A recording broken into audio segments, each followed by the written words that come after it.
So, yung topic natin for today is paano yung paglalagay ng thumbnail sa ating mga video. So, mayroon tayong 3 ways kung paano natin ito ilalagay ating mga video. Meron tayong 1280 by 720 resolution. Meron tayong minimum width na 640 megapixel. And then, yung ating aspect ratio is 16 by 9 para sa YouTube. So, yun po yung mga size requirement and resolution ng ating mga thumbnail na gagawin. So, yung mga thumbnail, yun yung mga cover ng ating mga video na nakikita natin pag nag-browsing tayo sa YouTube. So, ano nga ba yung importance ng thumbnails? So, doon na-attract yung mga viewers para panoorin nilang buo yung ating mga video. Then guys, kung mag-create tayo ng customized thumbnail, kailangan yung account natin is verified muna siya.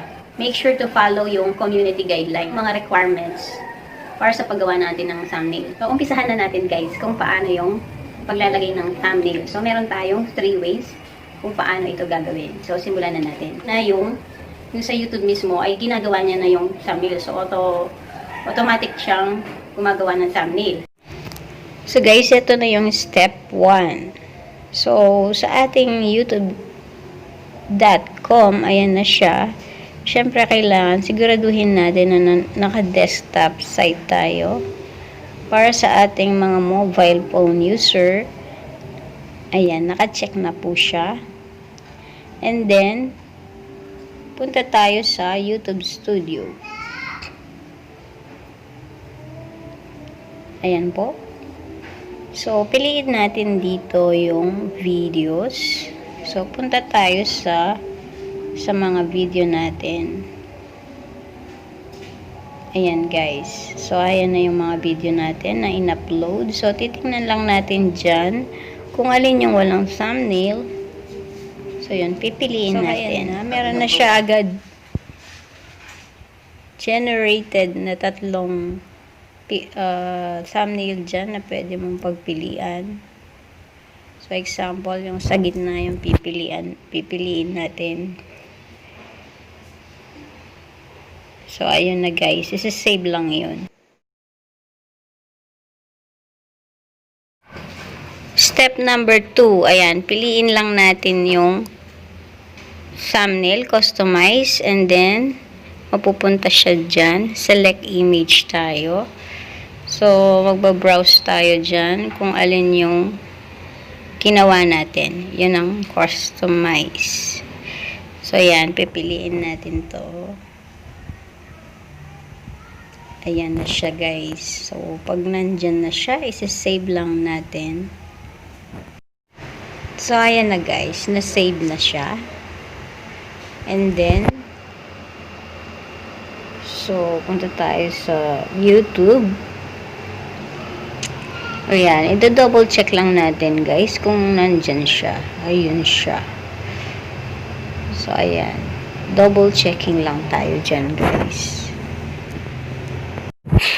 So, para sa ating step number 3. So, yung third way para sa paglalagay ng thumbnail ay kailangan natin munang i-install itong YT Studio para sa mga mobile phone users. Install natin from Google Play Store. So, since meron na akong naka-install dito app for YT Studio, so, ipipress lang natin ito guys. Ayan siya. So, ito na yung lilitaw, yung dashboard. So, hahanapin natin dito yung mga video na walang thumbnail. So, view more tayo. So, since may mga thumbnail na yung mga nandito. So, i-view more ko. So, itong my new intro, wala pa itong thumbnail. Kaya ito yung pipiliin kong video. Ayan guys. Kung makikita nyo, meron tayong pencil dito sa mismong video. So, piliin natin to. Yung pencil. And then, meron ulit siyang, nasa basic info tayo. Pencil ulit. Ayan. So, dito natin kukunin yung ginawa nating thumbnail. So, press lang itong customize thumbnail. Ayan. So, lilitaw na dito yung mga ginawa natin. So, nandito siya. May new intro. Piliin lang natin and then open. Ayan na siya. So, i-select natin dito sa upper right corner. And then, save. So, ayun. Na-save na siya, guys. So, ayun po yun. Isa-save nyo. And then, kung i-check natin ulit siya dito, heto na siya. So, ganun lang yun, guys. Lilitaw na siya agad dyan. So, ganun lang po yung paglalagay ng thumbnail sa ating mga videos.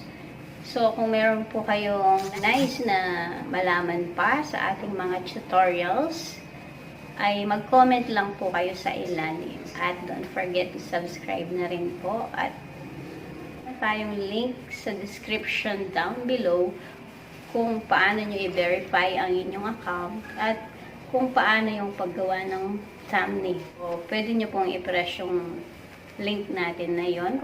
So, ito, makikita nyo rin po dito video tungkol sa pag-verify ng inyong account at yung video kung paano kayo gagawa ng thumbnail.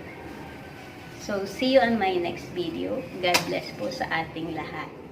Bye-bye!